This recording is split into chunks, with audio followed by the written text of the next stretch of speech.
এটা সাধারণ বিষাক্ত বিশ্রী। এটা মানুষের কামড় অনেক যন্ত্রণা হয়। এটা দেখুন পিছনে যে একটা আল দেখা যাচ্ছে, এই আল সাধারণত দেখানোর চেষ্টা করছি। এটা খুবই মারাত্মক একটা বিশ্রী।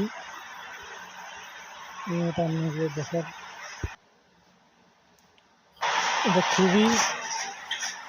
খুবই সুন্দর একটা জায়গা। দেখার চেষ্টা করছি, খুবই সুন্দর একটা জায়গা বিশ্রীটা পেয়েছি। এবং এই যে পিছনে যে আলটা দেখানোর চেষ্টা করছে, এই আল দিয়ে সাধারণত মানুষকে আক্রমণ করে। এই যে আলটা দেখেন কীভাবে আক্রমণ করে, আল দিয়ে চেষ্টা করছে। এই যে এই দেখেন কীভাবে আল দিয়ে আক্রমণ করার চেষ্টা করছে, পিছনে এই আলটা দিয়ে সাধারণত বিশ্রী আক্রমণ করে। তো এটাকে আমি এখন মেরে ফেলবো। আপনারা এটাকে খুবই সাবধান থাকবেন এবং এটা কামড়ালে জায়গায় হাতে স্নাক তুলে দেয় এবং অনেক যন্ত্রণা করে। যেখানে সাধারণ একটা বৃষ্টি অনেক বিষ থাকে, এটা হচ্ছে আগে মেরে দিলাম।